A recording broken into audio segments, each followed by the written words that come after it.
Nós já deixamos a máquina previamente preparada para a validação desse modelo de injetor. Lembrando que é um injetor denso.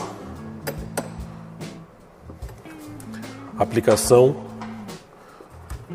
equipamentos de 1 dia.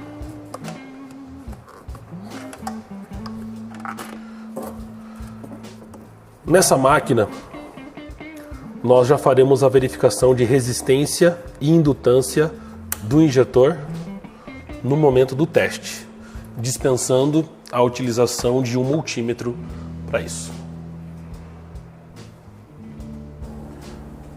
Vamos selecionar novamente o código injetor 095000648, a aplicação desse injetor que a gente acabou de fazer a reparação.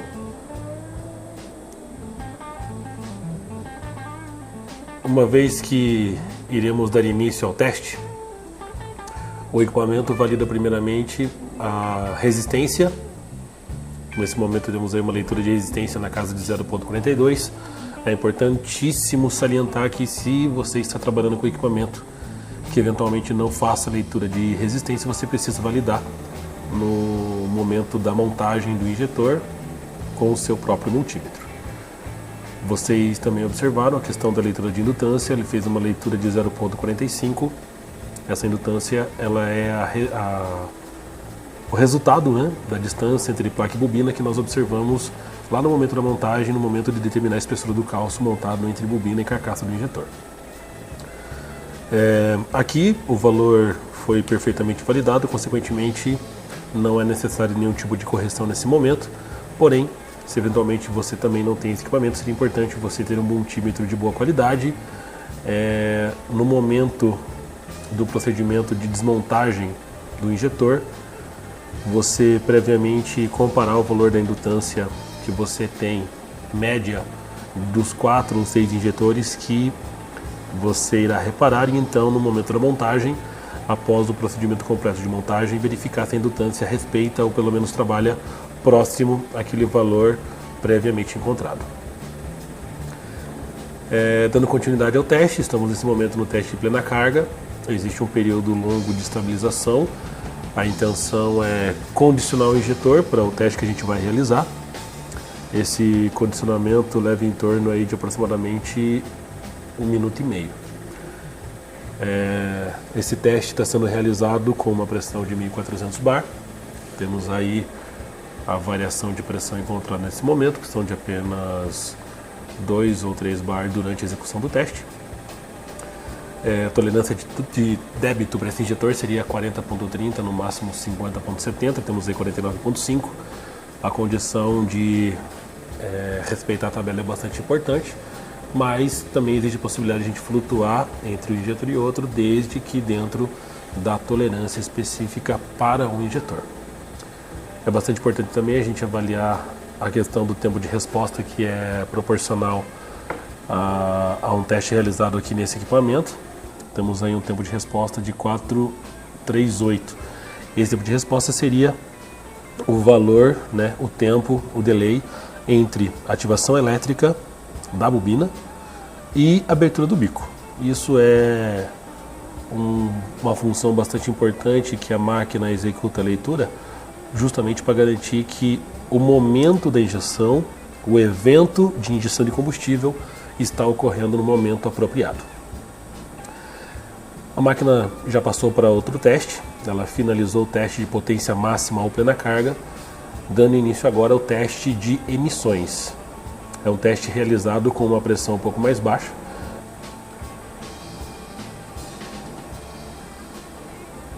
Nós tínhamos o teste anterior a 1.400 bar de pressão, nesse momento temos uma pressão de 1.000, seria uma condição intermediária. O teste de emissões justamente é uma fase intermediária entre marcha lenta e plena carga.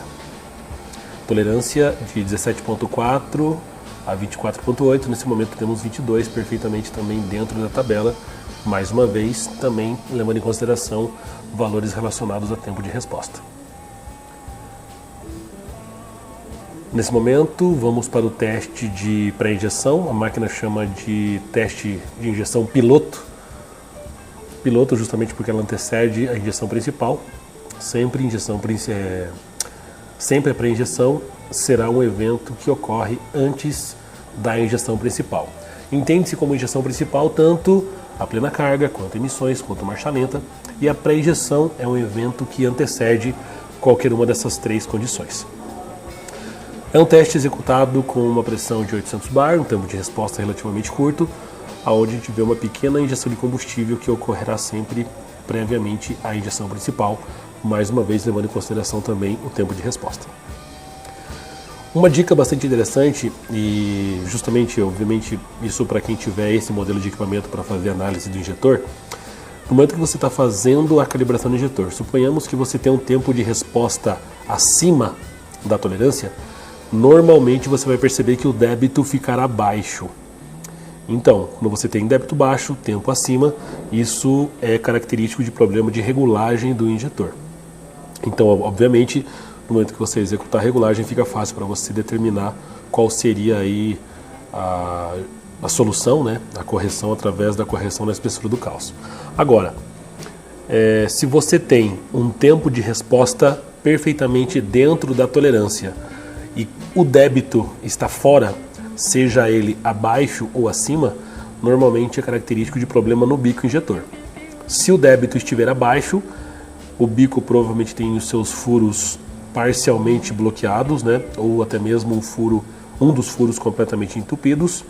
E se ele estiver acima, possivelmente é um bico que tem problema de vedação, ele não consegue bloquear completamente a passagem de combustível. Retomando aqui a questão do teste, nesse momento estamos no teste de marcha lenta, ele chama de ralente, é uma palavra em espanhol, mas se diz respeito ao teste de injeção em marcha lenta. Também perfeitamente dentro da tabela, temos uma tolerância de 1.6 a 6.8, 3.8 está perfeitamente dentro da tolerância ideal indicada na tabela. Volume de retorno também perfeito, e agora vamos para o último passo do teste de estanqueidade. Esse teste de estanqueidade a gente fez diversas vezes no momento que nós estávamos realizando o teste de diagnóstico do injetor, para que nós pudéssemos determinar qual era o problema do injetor. Lá nós encontramos problemas no bico, lá nós encontramos problemas no bastão, e também acabamos optando pela substituição da válvula de controle para que fosse uma reparação completa. Tínhamos valores no primeiro teste extremamente altos, depois um valor imediatamente acima da tabela, e agora, uma vez que o injetor está reparado, o volume de retorno está perfeitamente dentro da tabela. Nesse momento, a tolerância de injeção é zero, justamente porque não existe nesse momento a ativação elétrica da bobina. Porém, se você trabalha com esse modelo de equipamento, você analisa visualmente nesse gráfico se existe injeção de combustível. Se existir, significa que você tem um problema no bico injetor, ausência de estanquidade na agulha do bico.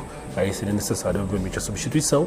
E se você tem uma máquina de proveta ou uma máquina que possui um outro sistema de medição, seria bastante importante você remover o quebra-jato e realizar aí no momento do teste de estanquidade uma análise visual para verificar se o bico injetor não possui gotejamento.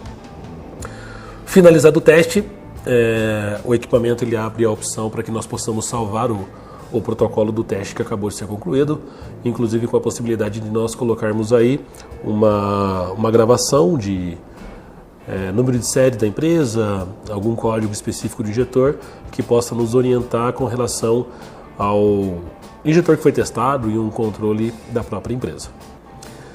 Muito bem, esse injetor foi aprovado perfeitamente em todos os testes, em todas as condições. Se eventualmente durante o teste nós tivéssemos encontrado problemas de débito, seria necessário nós corrigirmos esse volume de combustível através da espessura desse cálcio que você está vendo aí na sua tela. Esse é o cálcio que altera drasticamente a injeção de combustível, sendo que, obviamente, nós ajustamos previamente a espessura desse cálcio, porém, mesmo que ele esteja ajustado, se no momento da execução do teste o injetor não corresponde com o volume de combustível injetado, seria bastante importante nós substituirmos o cálcio para controlar o volume de óleo injetado. Essa condição seria basicamente cálcio maior, uma maior injeção de combustível, cálcio menor, uma menor injeção de combustível. O efeito dele é diretamente proporcional. Alterações nesse cálcio devem ser realizadas aí na casa de 1 em 1 centésimo no máximo. É um cálcio que reflete muito na condição de funcionamento do injetor.